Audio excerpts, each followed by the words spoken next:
그럼 그 건물이나 상가 같은 거 대출 받을 때 또 간평으로 하는데 이제 RTI랑 같이 보잖아요. 그거는 어떻게 이런 쪽에서 서로 감안해서 이렇게 보는 거예요?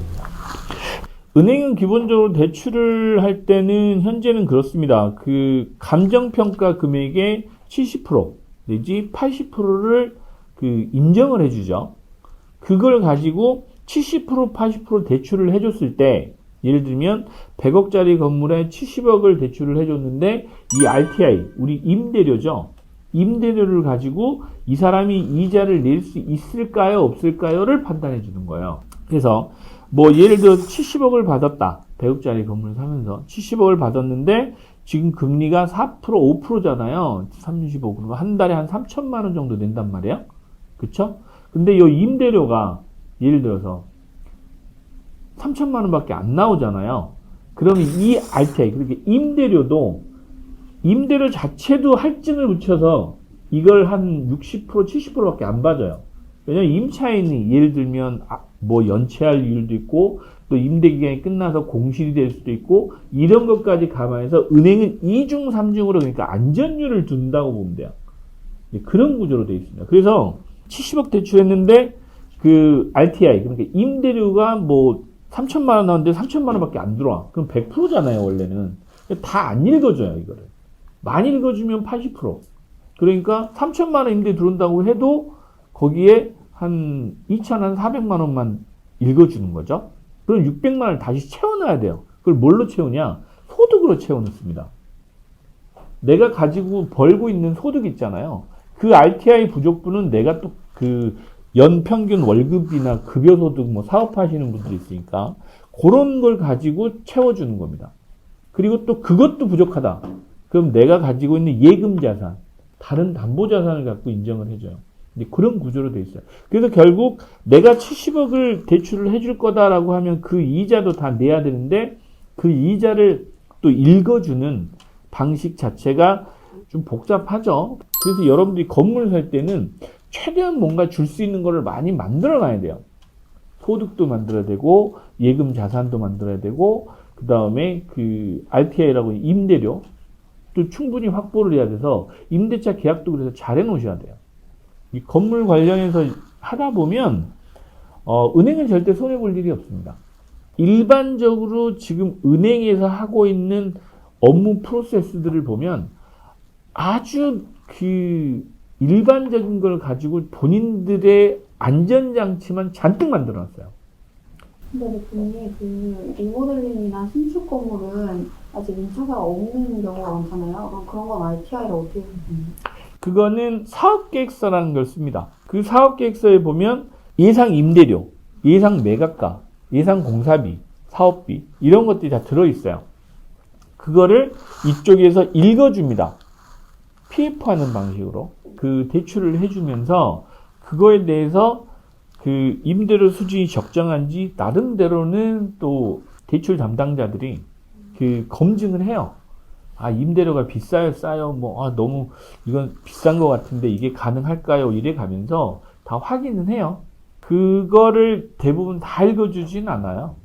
있는 그대로 읽어주진 않고 그 와중에도 또 본인들이 살아갈 궁리를 하죠. 누구나 다 마찬가지인 거니까. 사업하면서 그 정도 안전장치 안 하겠어요? 그래서 이제 그런 것들, 예를 들면 건설 자금 대출해 줄 때는, 자기들, 그 은행들이 돈을 뜯기지 않으려고, 날리지 않으려고 신용보증을 끌고 들어옵니다.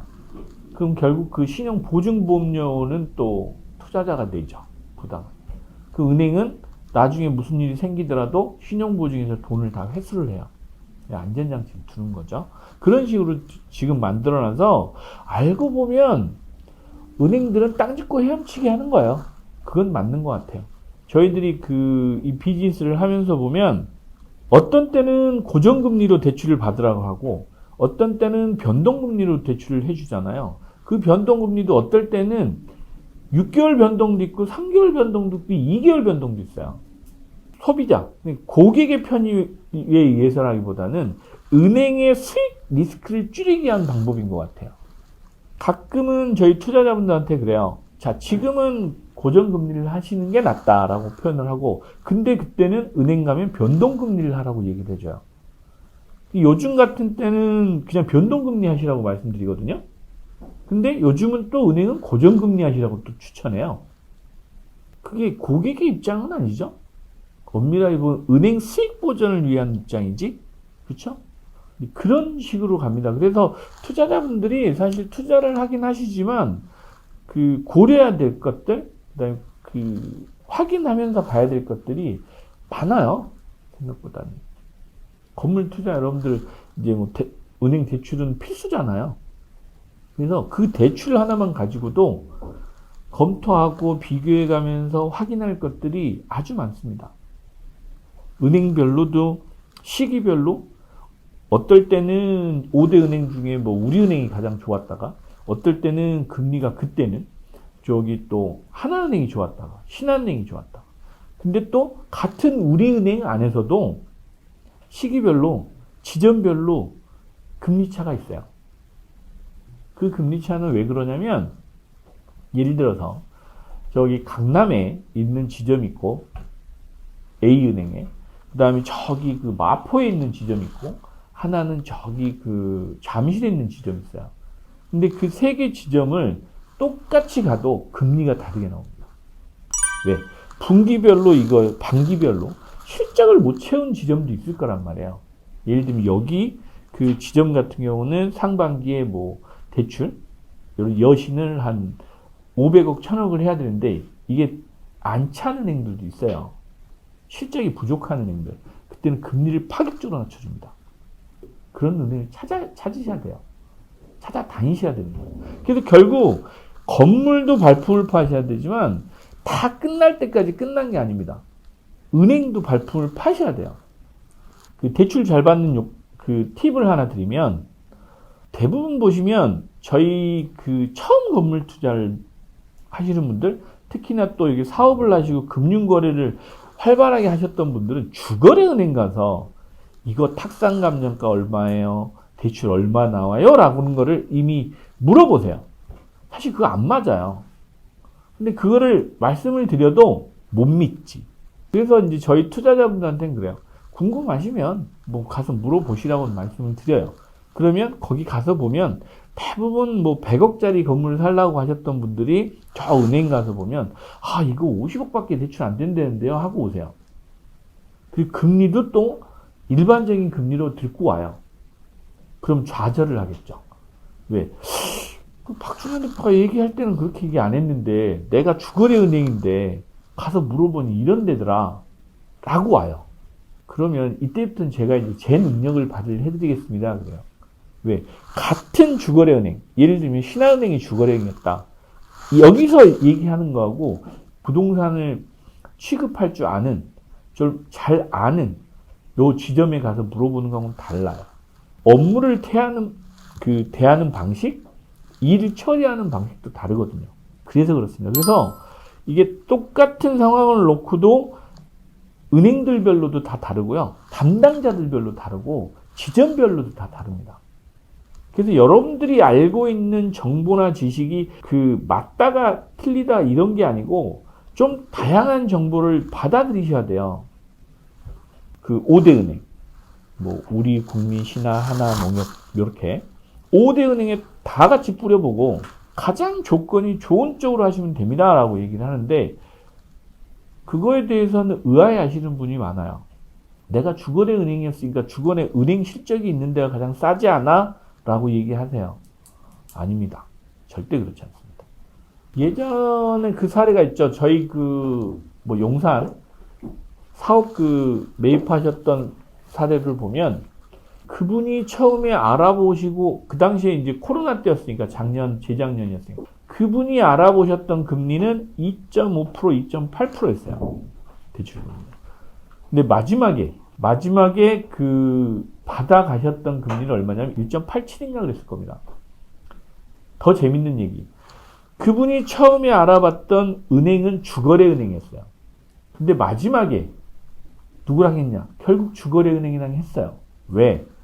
그 경쟁을 붙였거든요. 은행들별로.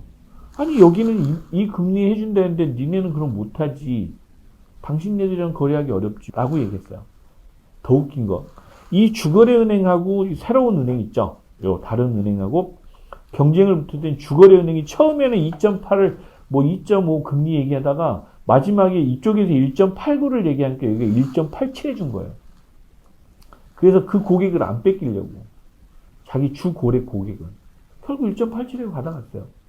그래서 여러분들이 생각하시는 대출금리도 여러분들이 알고 계신 어떤 금융하고는 조금은 좀 차이가 있고, 또 저희 클라이언트한테 항상 말씀드리죠.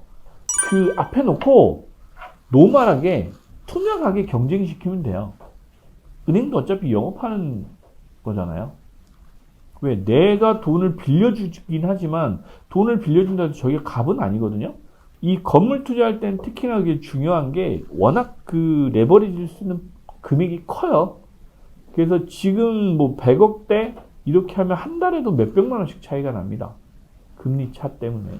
그래서 그런 부분들 때문에라도 결정을 하실 때 신중하셔야 될 필요도 있고, 은행 선택하시는 것도 발품도 많이 파셔야 돼요.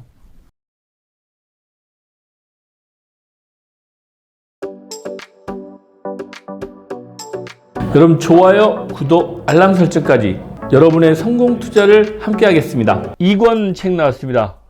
읽어보시면 도움이 많이 되실 겁니다. 실제로 여러분들 부자 되시는데 입지가 가장 중요하다는 말씀을 많이 드리는데, 입지 관련해서 열심히 제가 돌아다니면서 파악한 내용들을 이 책 안에 넣어놨습니다. 여러분들이 시간이 없으셔서 실제로 이제 임장이나 이걸 하실 수 없는 분들은 이 책을 참고하시고 관심 지역들을 찾아가 보시면 많이 도움이 되실 겁니다. 여러분들 부자 되시기 바랍니다.